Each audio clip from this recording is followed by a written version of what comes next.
जीत ले हम सारी दुनिया। बीच हमें आज बोने दो, रोज उसे थोड़ा बढ़ने दो। छू लेंगे आकाश हम, मन के विचार हकीकत बने। सिद्धि फल से आनंद देंगे, कोशिश कर बढ़े, सोच बुलंद करे।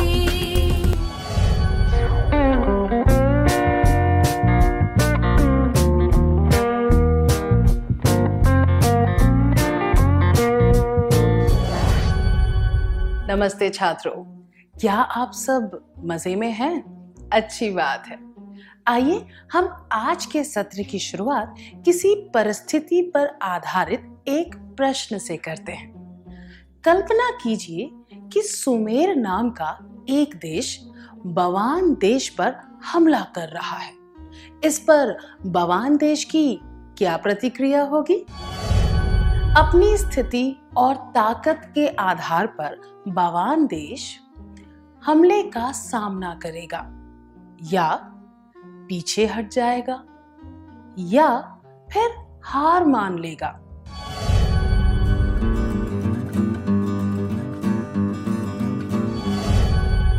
क्या हम इस स्थिति की तुलना दो लोगों के बीच होने वाले वार्तालाप से करें? हम जिस हमले की बात कर रहे थे वह किसी के द्वारा की गई आलोचना की तरह है। आमतौर पर यह देखा जाता है कि आलोचना का सामना करते वक्त लोग इसी तरह के रास्ते अपनाते हैं। 1.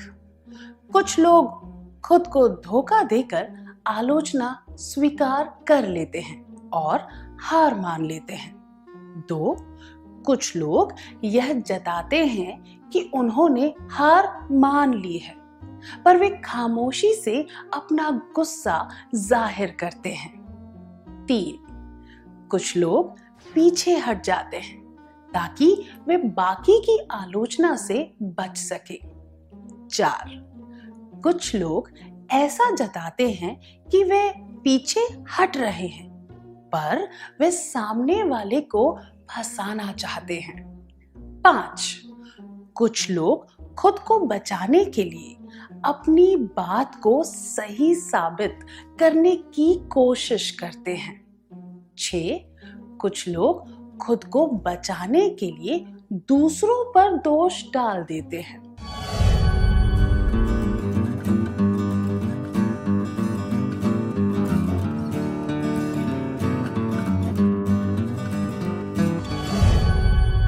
अब एक कार्यकलाप करेंगे। कल्पना कीजिए कि अरुण के पिताजी, दोस्त, शिक्षक और उसका छोटा भाई उसकी शर्ट की आलोचना कर रहे हैं। अलग अलग मौकों पर वे अरुण से कहते हैं कि तुम्हारी शर्ट अच्छी नहीं है। क्या अरुण उन सब के सामने एक जैसी प्रतिक्रिया करेगा? अब आप में से एक छात्र को पिता, दोस्त, शिक्षक और छोटे भाई की भूमिका निभानी है और दूसरे छात्र को अरुण की। ठीक है?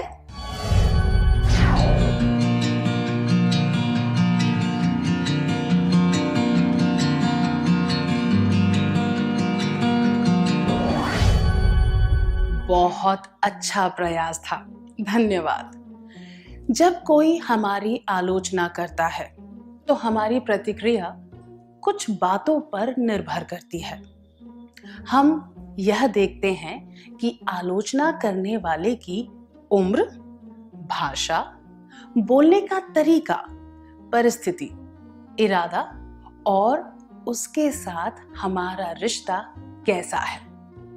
अब एक और कार्यकलाप। क्या आप अपने अनुभव के बारे में बताएंगे जब आपने किसी आलोचना का सामना किया था, या आप पीछे हट गए, या फिर उसे स्वीकार कर लिया था?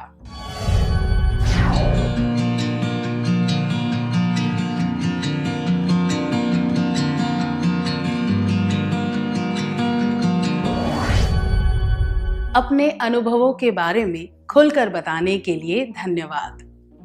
आलोचना का सामना करना किसी हमले का सामना करने के बराबर है, पर इन दोनों के बीच सबसे बड़ा फर्क यह है कि युद्ध में जीवन और मृत्यु का सवाल होता है, पर आलोचना में ऐसी कोई बात नहीं होती। आइए कुछ उदाहरणों के द्वारा हम आलोचना के बारे में और जानने की कोशिश करते हैं। दिनेश खाना बनाने की कोशिश कर रहा था। उसने आलू का पराठा बनाकर अपने भाई को और एक दोस्त को खिलाया। पराठा थोड़ा कच्चा था। उसके दोस्त जगत ने कहा, स्वाद तो ठीक है, पर इसे थोड़ा और सेक देते तो एकदम सही बनता। उसके भाई परेश ने कहा, इसे आलू का पराठा तो नहीं कह सकते, कोई नया नाम सोचना पड़ेगा। क्या आप तीनों दिनेश, जगत और परेश की भूमिका निभा सकते हैं? आपको अभिनय द्वारा यह दिखाना है कि इसके आगे उन तीनों के बीच क्या बातचीत हुई।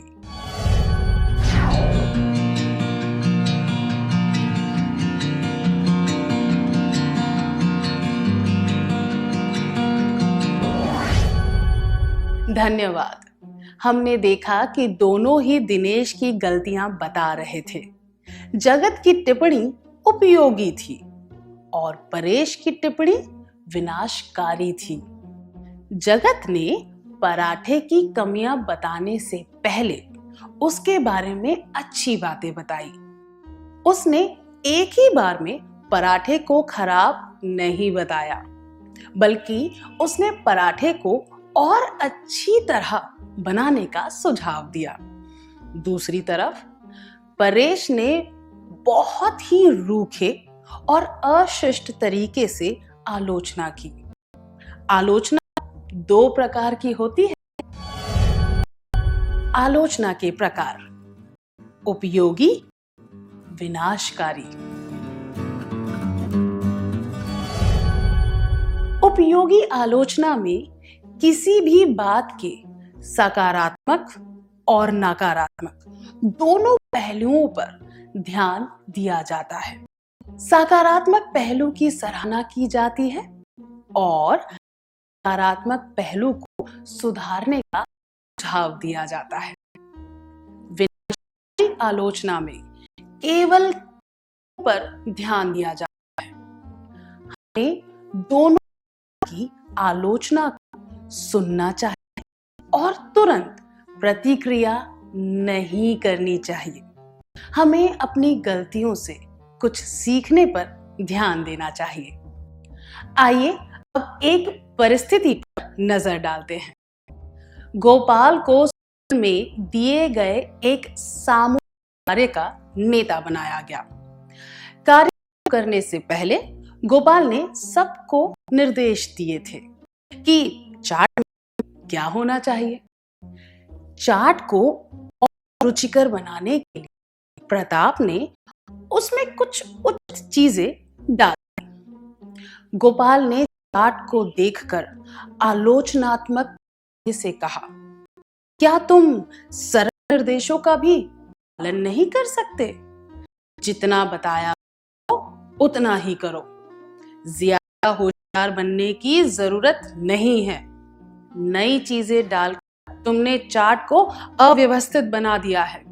क्या आप दोनों स्वेच्छा से गोपाल और प्रताप की भूमिका निभाकर यह बता सकते हैं कि आगे क्या हुआ होगा?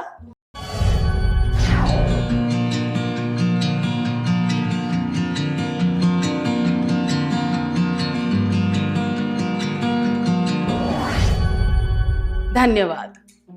हमने देखा कि हावी होने और किसी पर नियंत्रण रखने वाले व्यवहार का यह एक उदाहरण है। प्रताप की आलोचना करके वह उसे काबू में रखना चाहता था और खुद को श्रेष्ठ दिखाना चाहता था। इस तरह की आलोचना को नियंत्रण में रखने वाली आलोचना कहा जा सकता है। इस तरह की आलोचना में धौंस जमाने के संकेत मिलते हैं और यह अत्याचार तक भी पहुंच सकती है। आलोचना के प्रकार: उपयोगी, विनाशकारी, नियंत्रण रखने वाली आलोचना। कभी कभी ऐसी आलोचना किसी नकारात्मक इरादे के बिना भी की जाती है, पर इस तरह की टिप्पणी पर ज्यादा ध्यान देना चाहिए। क्या आपके साथ कभी ऐसा हुआ है कि आप उम्मीद से ज्यादा काम हो और आपकी आलोचना हुई हो? दूसरे शब्दों में कहें तो क्या आपके साथ नियंत्रण वाली आलोचना हुई है? क्या आप अपने अनुभव के बारे में सबको बताना चाहेंगे?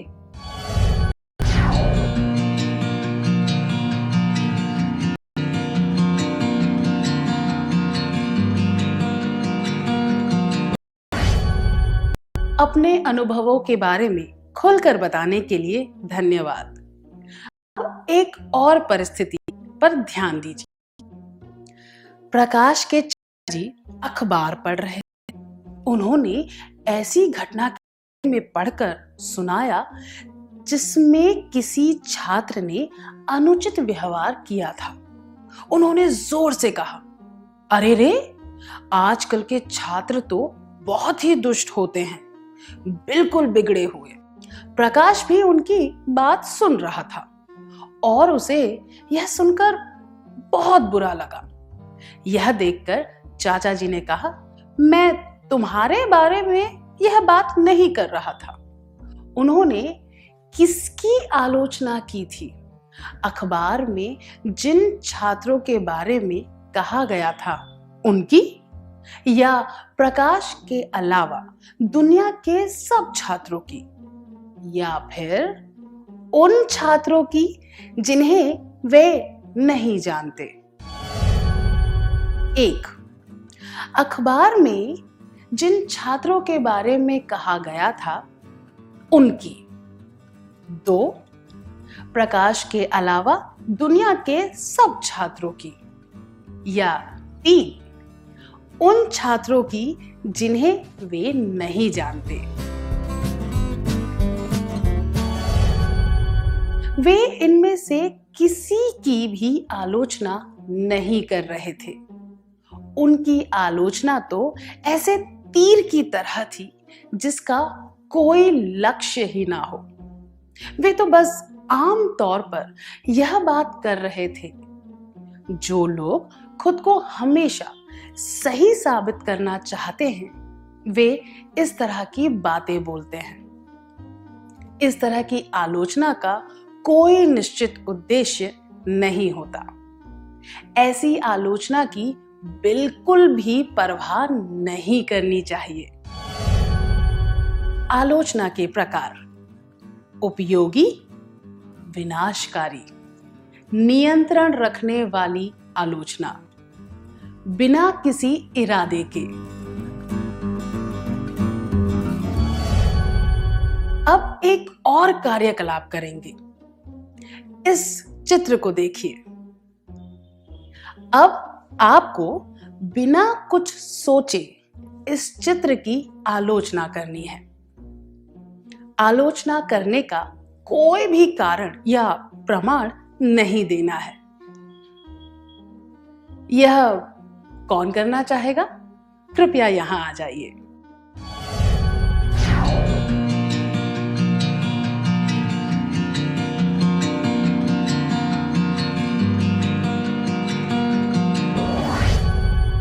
आपके प्रयास के लिए धन्यवाद।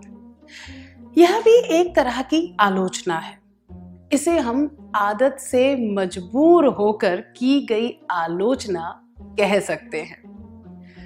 कुछ लोगों की आदत होती है कि वे हर बात पर टिप्पणी करते हैं। वे हमेशा नकारात्मक पहलुओं पर ध्यान देते हैं। वे जल्दी से यह बता देते हैं कि कौन सी बात सही नहीं है। यह उनका स्वभाव होता है। वे इस आदत से दूर नहीं रह पाते। इस तरह की आलोचना पर भी बिल्कुल ध्यान नहीं देना चाहिए। आलोचना के प्रकार: उपयोगी, विनाशकारी, नियंत्रण रखने वाली, बिना किसी इरादे के, आदत से मजबूर होकर की गई। क्या आप कभी ऐसे व्यक्ति से मिले हैं जिसने इस तरह की आलोचना की हो?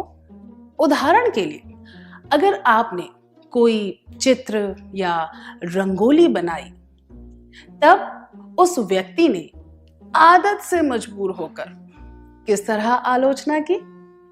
क्या आप इसके बारे में सबको बताना चाहेंगे?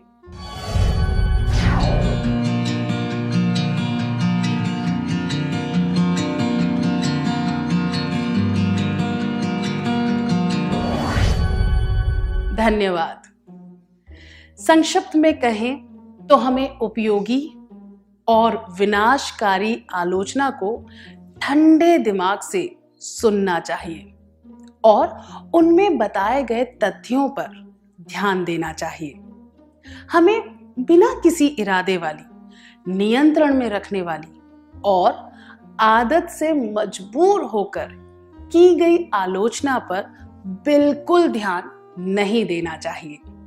क्या हम अब तक सीखी हुई बातों का सार संक्षेप कर लें?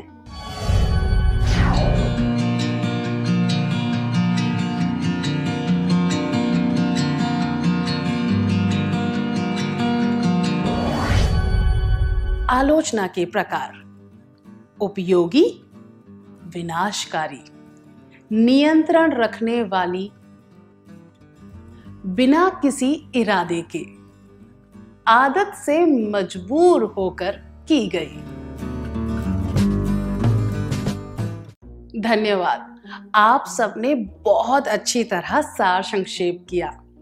अब हम कुछ गृह कार्य लिख लेते हैं ताकि ये बातें हमें ठीक से याद रहें और हम इन्हें वास्तविक जीवन में इस्तेमाल करना सीख सकें।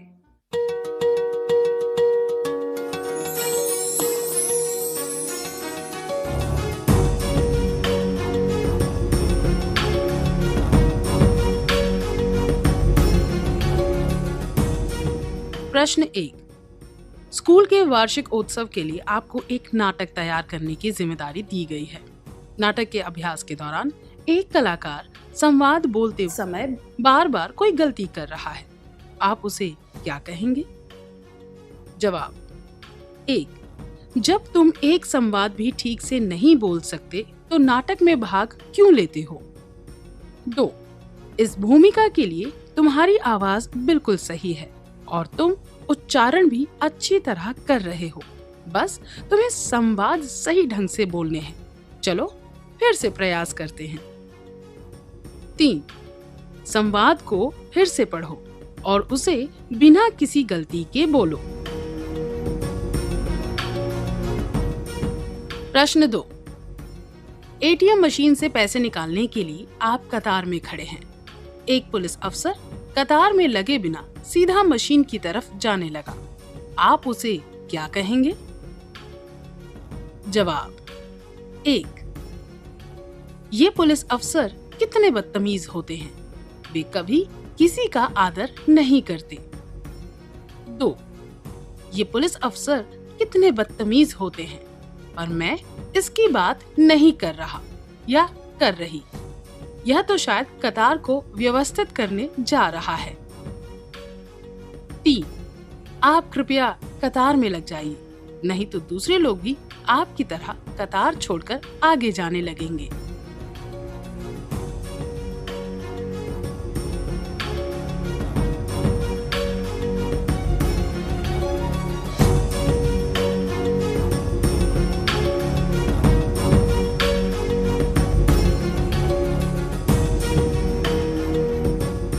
क्या आप अगली क्लास में आने से पहले यह कार्य पूरा करके लाएंगे? तब तक के लिए अलविदा।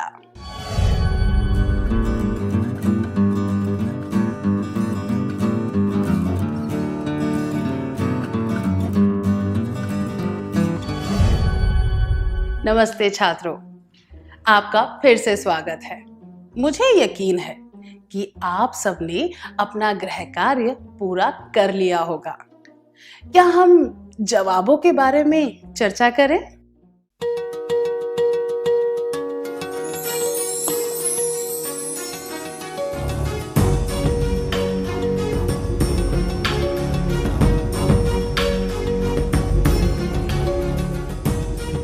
प्रश्न 1। स्कूल के वार्षिक उत्सव के लिए आपको एक नाटक तैयार करने की जिम्मेदारी दी गई है। नाटक के अभ्यास के दौरान एक कलाकार संवाद बोलते समय बार बार कोई गलती कर रहा है। आप उसे क्या कहेंगे? यह जवाब: जब तुम एक संवाद भी ठीक से नहीं बोल सकते तो नाटक में भाग क्यों लेते हो, अनुचित है, क्योंकि नकारात्मक और विनाशकारी आलोचना करने से उस कलाकार की सही गलती सामने नहीं आएगी। इसके अलावा ऐसा रूखा व्यवहार करने से उस व्यक्ति को ठेस पहुंचेगी। यह जवाब: संवाद को फिर से पढ़ो और उसे बिना किसी गलती के बोलो, अनुचित है। यह नियंत्रण करने वाली आलोचना है। इसमें भी उस व्यक्ति की गलती सामने नहीं आएगी। जबकि यह जवाब: इस भूमिका के लिए तुम्हारी आवाज बिल्कुल सही है और तुम उच्चारण भी अच्छी तरह कर रहे हो, बस तुम्हें संवाद सही ढंग से बोलने हैं। चलो फिर से प्रयास करते हैं, उचित है। ऐसा कहने से उस व्यक्ति के सकारात्मक और नकारात्मक पहलू सामने आएंगे और उसे अपनी गलती समझ में आएगी। इस आलोचना से उसे अपनी गलती सुधारने का सुझाव भी मिलेगा। आपका जवाब क्या है?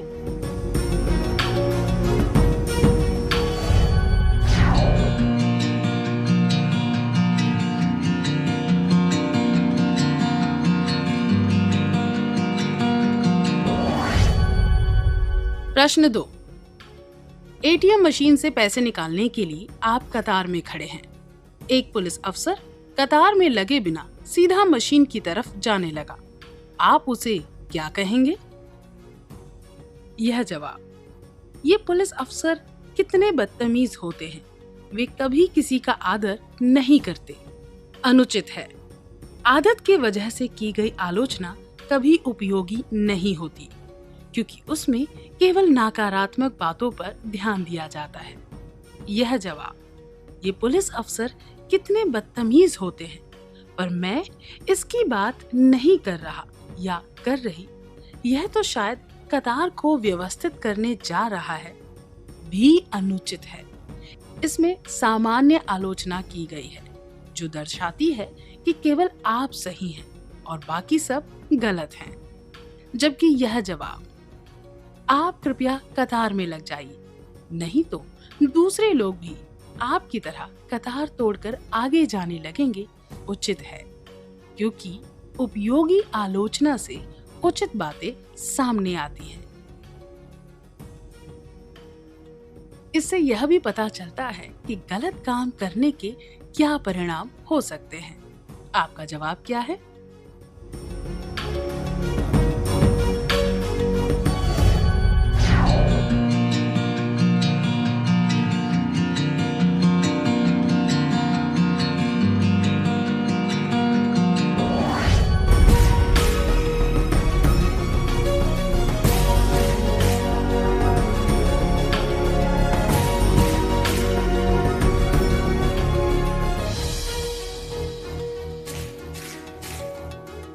जिन छात्रों के सारे जवाब उचित थे उन्हें बधाई हो।